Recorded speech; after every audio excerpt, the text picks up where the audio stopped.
வணக்கம். பசியின் வாசிப்புகளில் சிவகாமியின் சபதம் 3ஆம் பாகம் பிச்சுவின் காதல்.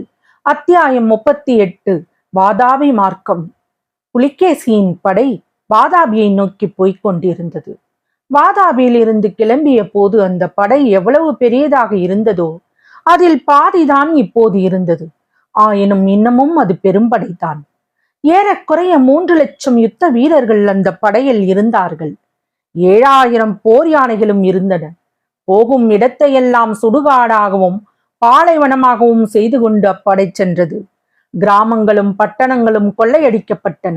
வீடு வாசல்களையும் உடைமைகளையும் காப்பாற்றிக் கொள்ள முயன்ற மக்கள் ஈவிரக்கமின்றி கொல்லப்பட்டார்கள் அல்லது அங்ககீனம் செய்யப்பட்டார்கள். வீடுகளும் குடிசைகளும் வைக்கோற் போர்களும் கொளுத்தி விடப்பட்டன. ஏரிக்கரைகள் வெட்டிவிடப்பட்டன. ஒரு பக்கம் பசியினாலும் இன்னொரு பக்கம் பழிவாங்கும் வெறியினாலும் சலுக்கிய வீரர்கள் இம்மாதிரி பயங்கர அட்டூழியங்களை செய்தார்கள். தாங்கள் செய்வது போதாதென்று யானைகளையும் அவர்கள் அந்த நாச வேளையில் ஏவி விட்டார்கள். பசியும் வெறியும் கொண்ட போர் யானைகள் தாம் போகும் வழியில் இருந்த பசுஞ்சோலைகளை அழித்தன. பயிர் செய்த வயல்களை துவைத்தன. வீட்டு கூரையை பிடுங்கி வீசின. வைக்கோற் போர்களை இடறி எறிந்தன. இதனால் எல்லாம் சலுக்கற்படை திரும்பி போன பாதை வெகு சுலபமாக தெரிந்து கொள்ளும்படி இருந்தது. அந்த பாதையானது ஒரு பெரிய பயங்கரமான சூறைக்காற்று போன வழியைப் போல காணப்பட்டது. அந்த பாதையில் பின்னர் வெகு காலம் அழுகுரலும் புலம்பும் ஒளியும் கேட்டுக்கொண்டிருந்தன. பருந்துகளும் கழுகுகளும் வட்டமிட்டுக் கொண்டிருந்தன. நரிகள் பட்ட பகலிலேயே ஊளையிட்டுக் கொண்டிருந்தன. வாதாபி நோக்கி சென்ற சலுக்கற்படையுடன் கூட சிவகாமியும் போய்க் கொண்டிருந்தாள். அவளை பல்லக்கிலே வைத்து தூக்கி கொண்டு போனார்கள். ஆனால் பல்லக்கு சுமப்பவர்கள் தன்னை தூக்கி கொண்டு போவதாகவே சிவகாமிக்கு தோன்றவில்லை. தடுக்க முடியாத ஏதோ ஒரு விதியானது தன்னை எங்கேயோ அழைத்து போய்க் கொண்டிருப்பதாகவே அவளுக்கு தோன்றியது. சலுக்கர்களால் சிறைப்பிடிக்கப்பட்ட உடனே அவள் மனதில் தோன்றியிருந்த பீதியும் தன்னுடைய கதி என்ன ஆகப் போகிறதோ என்ற கவலையும் இப்போது மறைந்து விட்டன. அத்தகைய நிலைமையில் ஒரு அபலை பெண்ணிடம் சற்றும் எதிர்பார்க்க முடியாத மனோதைரியம் அவளுக்கு ஏற்பட்டிருந்தது.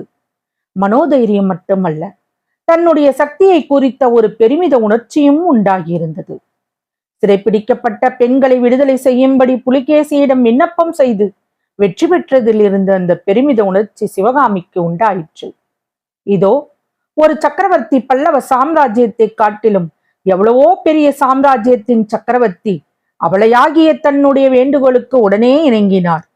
இது மட்டுமல்ல, இன்னும் தான் என்ன சொன்னாலும் அந்தப்படி செய்ய அவர் ஆயத்தமாக இருந்தார் என்பதை அவருடைய முகபாவத்திலிருந்து சிவகாமி தெரிந்து கொண்டாள். அதே சமயத்தில் சிவகாமி இன்னொரு ரகசியத்தையும் கண்டு கொண்டிருந்தாள். அன்று காஞ்சியில் கூடியிருந்த சபையிலே புலிகேசியின் முகத்தை பார்த்தபோது ஏதோ ஒரு விளங்காத மர்மம் அதில் இருப்பதாகவே அவளுக்கு தோன்றியதல்லவா? அது என்ன என்பது இப்போது அவளுக்கு தெரிந்து விட்டது. புத்த பிச்சு நாகநந்தியின் முகத்துக்கும் புலிகேசியின் முகத்துக்கும் இருந்த ஒற்றுமைத்தான் அது. ஆகா, தெரிந்தது மர்மம். புலிகேசி சக்கரவர்த்தியும் புத்த பிச்சுவும் ஒருவரேதான். மகேந்திர பல்லவர் மாறுவேடம் பூண்டு தேச யாத்திரை செய்வதுண்டு என்பதை சிவகாமி அறிந்திருந்தாளாகையால் புலிகேசியும் அப்படி மாறுவேடம் பூணுவது இயற்கை என்று அவளுக்கு தோன்றியது. புத்த பிச்சு தன்னுடைய நாட்டிய கலையில் காட்டிய ஆர்வமெல்லாம் அவளுக்கு நினைவு வந்தது. ஒருவேளை தனக்காகவே புலிகேசி காஞ்சி மீது படையெடுத்து வந்திருக்கலாம் என்றும் அவள் எண்ணமிட்டாள். தன்னிடம் இவ்வளவு சக்தி இருக்கிறது என்பது சிவகாமிக்கே வியப்பையும் பிரமிப்பையும் அளித்தது. கொடுமைக்கும் குரூரத்துக்கும் பெயர் போன வாதாபி புலிகேசி தன்னுடைய விருப்பத்தின்படி நடக்க சித்தமாக இருக்கிறார். இந்த நினைவு அடிக்கடி தோன்றி சிவகாமியின் பெருமிதத்தை வளர்த்து வந்தது. அன்றியும் தன்னுடைய பாதுகாப்பை பற்றி அவளுக்கு கவலை ஏற்படாமலும் செய்தது. தன்னுடைய விருப்பத்திற்கு விரோதமாக ஒன்றும் நடவாதென்றும் தனக்கு தீங்கு எதுவும் நேராதென்றும் அவள் தைரியம் கொண்டாள். இந்த நாட்களில் சிவகாமி மாமல்லரை பற்றி நினைத்தாளா? நல்ல கேள்வி. அவளுடைய எல்லா வித மானசீக அனுபவங்களுக்கும் அடிப்படையில் மாமல்லரின் நினைவு இருந்து கொண்டுதான் இருந்தது. ஆனால் அந்த நினைவு அவ்வப்போது விசித்திர ரூபங்களை கொண்டது. அன்பு ஆத்திரமாயிற்று, ஆத்திரம் துயரமாயிற்று, துயரம் துவேஷத்தையும் பழிவாங்கும் எண்ணத்தையும் உண்டாக்கிற்று. பல்லவ சாம்ராஜ்யத்தை ஆள பிறந்த மாமல்லரால் பல்லவ நாட்டு பெண்களை சிறைபிடிக்கப்படாமல் காப்பாற்ற முடியவில்லை. இந்த ஏழை சிற்பியின் மகளால் அவர்களை விடுதலை செய்ய முடிந்தது. இந்த செய்தியை சத்ருக்கண்ணன் அவரிடம் சொல்லும் போது அவர் என்ன நினைப்பார்? மகிழ்ச்சி அடைவாரா? கோபம் கொள்வாரா? அவர் என்ன நினைத்தால் இங்கு யாருக்கு என்ன? கேவலம் சிற்பியின் மகள் என்று தானே என்னை அவர் அலட்சியம் செய்து விட்டிருந்தார். அவருடைய தந்தை என்னை அவமானப்படுத்தியதையெல்லாம் பார்த்து கொண்டு சும்மா இருந்தார் அல்லவா? உண்மையிலேயே என்னிடம் அன்பு இருந்தால் என்னை காட்டிலும் ராஜ்யத்தை பெரியதாக எண்ணி இருப்பாரா? மகேந்திர பல்லவரிடம் தம் எண்ணத்தை தைரியமாக சொல்லி என்னை மணந்து கொண்டிருக்க மாட்டாரா? அப்படி செய்திருந்தால் இந்த விபரீதமெல்லாம் நடந்திருக்குமா? நல்லது, அவருக்கும் ஒரு பாடம் கற்பிக்கிறேன். இதோ ஒரு மகா சக்கரவர்த்தி, பல்லவ ராஜ்யத்தை காட்டிலும் 3 மடங்கு பெரிய ராஜ்யம் உடையவர், நான் காலால் இட்ட பணியை தலையால் செய்வதற்கு காத்திருக்கிறார். மாமல்லர் வந்து இதை பார்க்கட்டும். இப்படிப்பட்ட மகோன்னத பதவியை நான் எவ்வளவு துச்சமாக கருதி அவருடன் வருவதற்கு சித்தமாக இருக்கிறேன் என்பதை நேரிலே தெரிந்து கொள்ளட்டும். ஒருவேளை அவர் வராமலே இருந்து விட்டால்? இந்த எண்ணம் தோன்றியதும் சிவகாமியின் உடம்பில் உள்ள இரத்தம் எல்லாம் ஒரு கணத்தில் சுண்டி போய் அவளுடைய தேகம் ஒரு தோல் கூடாக மாறிவிட்டது போன்ற பயங்கர உணர்ச்சி ஏற்பட்டது. அடுத்த கணம் அவள் மீண்டும் தைரியம் பெற்றாள். வராமல் இருந்து விடுவாரா? ஒரு நாளும் அப்படி செய்ய மாட்டார். அவ்வளவு கேவலமான மனுஷர் அல்ல. அவருடைய அன்பும் அவ்வளவு மட்டமானதல்ல. வேலின் மேல் ஆணையிட்டு கூறிய வாக்குறுதியை நிறைவேற்றுவதற்காக வேணும் அவர் அவசியம் வருவார். ஒருவேளை அவர் வரவில்லையானால் என்பதாக சிவகாமி மனத்தை திடப்படுத்திக் கொண்டு சிந்தனை செய்தாள். வரவில்லை என்றால் அதற்கு என்ன அர்த்தம்? என்னிடம் அவருக்கு உண்மையில் அன்பில்லை, என்னிடம் காதல் கொண்டதாக அவர் சொன்னதெல்லாம் வெறும் நடிப்பு என்று தான் அர்த்தம். நல்லதாய் போயிற்று. அன்பில்லாதவரை பிரிந்து வந்ததற்காக நான் ஏன் வருத்தப்பட வேண்டும்? என் தந்தை எனக்கு அளித்த அற்புதமான நாட்டிய கலை இருக்கிறது, விஸ்தாரமான வாதாபி ராஜ்யம் இருக்கிறது, அதற்கு அப்பால் ஹர்ஷவர்த்தனருடைய சாம்ராஜ்யமும் இருக்கிறது. அன்பில்லாத ஒரு மனிதரிடம் பிரேமை வைத்து ஏன் உருகி அழிய வேண்டும்? இப்படி சிவகாமி எண்ணிய போதே உண்மையில் அவளுடைய உள்ளம் அந்த அன்பில்லாத மனிதரை குறித்து உருகி கரைந்து கொண்டிருந்தது. சீச்சி, இது என்ன வீண் பிரமை? அவர் மட்டும் வந்து உன்னை அழைத்து போகாவிட்டால் அப்புறம் இந்த உலக வாழ்க்கையில் என்ன இருக்கிறது?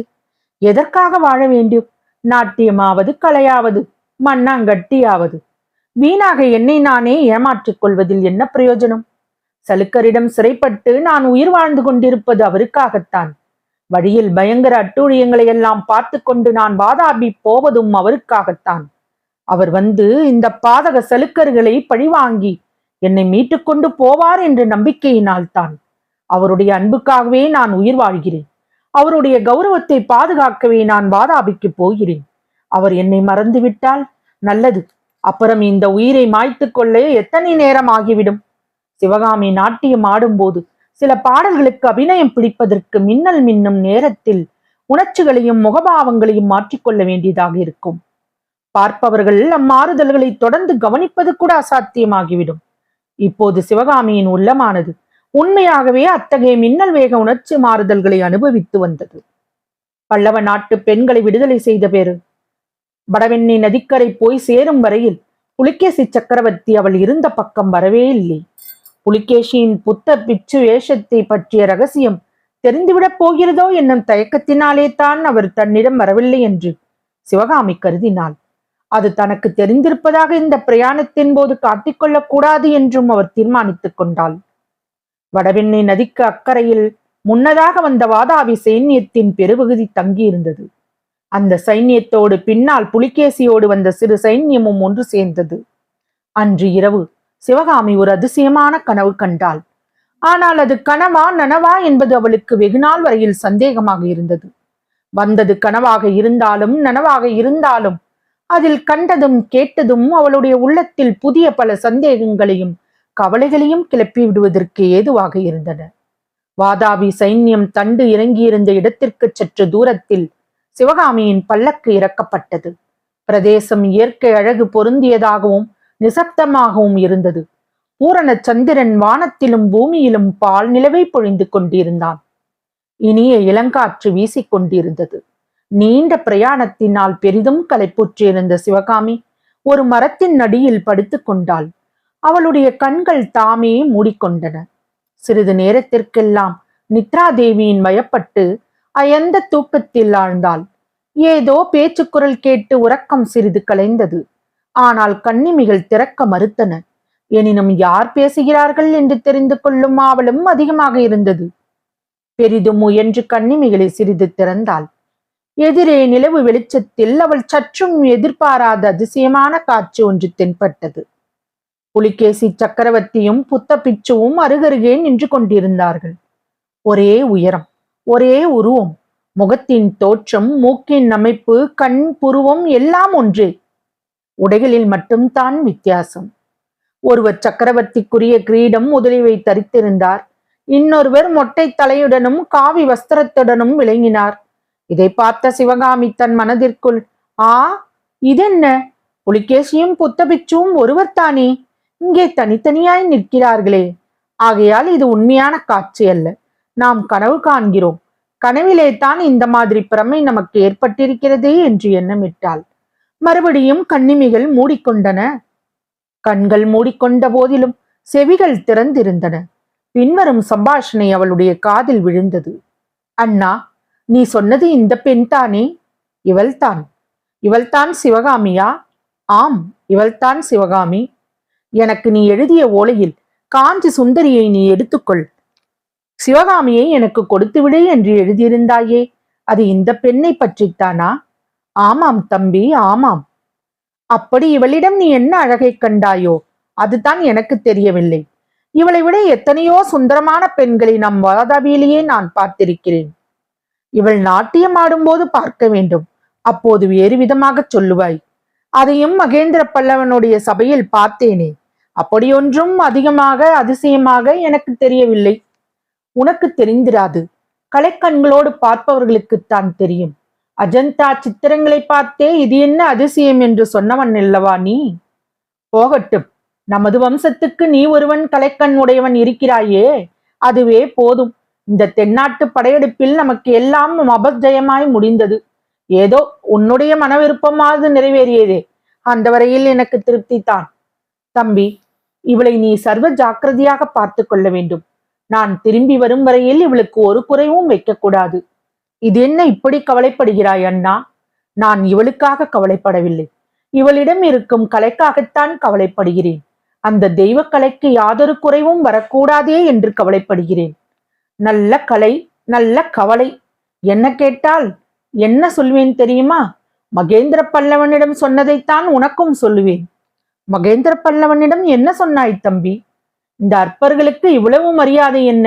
எங்கள் நாட்டிலே என்றால் சாட்டையால் அடித்து நடனமாடச் சொல்வோம் என்று கூறினேன்.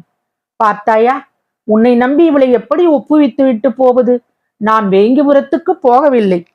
இல்லை அண்ணா, இல்லை. ஏதோ விளையாட்டுக்காக சொன்னதை உண்மையாக எடுத்துக்கொள்ளாதே. உன் விருப்பத்துக்கு மாறாக நான் எந்த காரியத்திலேயாவது நடந்து கொண்டிருக்கிறேனா? இவளுடைய மனம் கோணாமல் எல்லா ஏற்பாடுகளும் செய்து வைக்கிறேன். நீ கவலையின்றி போய்விட்டு வா. இத்துடன் சம்பாசனை முடிந்ததாக தோன்றியது. சிவகாமி மறுபடியும் நினைவற்ற உலகத்தில் ஆழ்ந்தாள். மறுநாள் பொழுது விடிந்து சிவகாமி கண் விழித்து எழுந்தபோது மேலே கூறிய கனவு காட்சியும் சம்பாஷணையும் சிறிது சிறிதாக ஞாபகம் வந்தன. அவையெல்லாம் கனவு தானா, ஒருவேளை உண்மையான நிகழ்ச்சிகளா என்ற சந்தேகமும் அவள் மனதில் எழுந்து குழம்பியது. வெகு நேரம் சிந்தித்து கனவாகத்தான் இருக்க வேண்டும் என்று முடிவுக்கு வந்தாள். அப்படி ஒரே வித உருவமுள்ள 2 பேர் இருக்க முடியாது. இருந்தாலும் ஒருவர் பிச்சுவாகவும் ஒருவர் சக்கரவர்த்தியாகவும் இருக்க முடியாது. அவர்கள் தன்னெதிரே வந்து நின்று அவ்விதமெல்லாம் பேசுவது ஒரு நாளும் நடந்திருக்க முடியாத காரியம். தன்னுடைய பிரமை கொண்ட மனதில் கற்பனையிலே தான் இவையெல்லாம் நிகழ்ந்திருக்க வேண்டும். மூர்க்க புலிகேசியிடம் ஒரு பக்கத்தில் கலைப்பற்றும் இருக்கும் அதிசயத்தை குறித்து தான் அடிக்கடி எண்ணமிட்டதுண்டல்லவா? அது காரணமாகவே ஒரு மாதிரி 2 உருவங்கள் தன்னுடைய கனவிலே தோன்றி அத்தகைய சம்பாஷணையை நடத்தி இருக்க வேண்டும். புலிகேசியும் புத்தபிச்சுவும் உண்மையில் ஒருவர்தான். இவ்விதம் சிவகாமி தீர்மானம் செய்து கொண்ட போதிலும் மேற்படி கனவு கண்டதன் காரணமாக அவளுடைய உள்ளம் பெரிதும் கலக்கமும் கவலையும் அடைந்திருந்தது. தொடரும்.